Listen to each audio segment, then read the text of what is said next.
गौतम बुद्ध की एक प्रचलित कथा के अनुसार एक दिन सुबह सुबह सभी शिष्य बुद्ध के प्रवचन सुनने के लिए एक साथ बैठे हुए थे। कुछ देर बाद बुद्ध अपने साथ एक रस्सी लेकर आए। तथागत के हाथ में रस्सी देखकर सभी शिष्यों को हैरानी हुई। बुद्ध अपने आसन पर बैठे और उन्होंने रस्सी में एक के बाद एक 3 गांठ बांध दी। इसके बाद उन्होंने शिष्यों से पूछा कि क्या ये वही रस्सी है जो गांठ बांधने से पहले थी। इस प्रश्न के जवाब में एक शिष्य ने कहा कि तथागत, इसका उत्तर थोड़ा मुश्किल है। ये हमारे देखने के तरीके पर निर्भर करता है।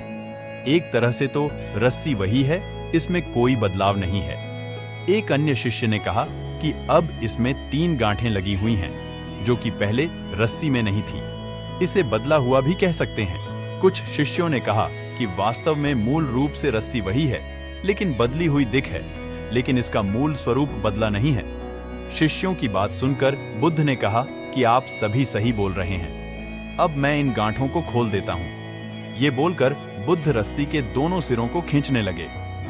बुद्ध ने पूछा कि क्या इस प्रकार रस्सी की गांठें खुल जाएंगी?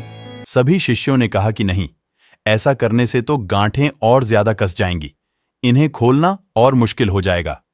बुद्ध ने कहा कि ठीक है, अब एक अंतिम प्रश्न, इन गांठों को खोलने के लिए हमें क्या करना होगा? शिष्यों ने कहा कि हमें इन गांठों को ध्यान से देखना होगा, जिससे हम जान सकें कि इन्हें कैसे लगाया गया है। इसके बाद हम गांठें आसानी से खोल सकते हैं। बुद्ध इस जवाब से संतुष्ट हो गए और उन्होंने कहा कि यह सही बात है।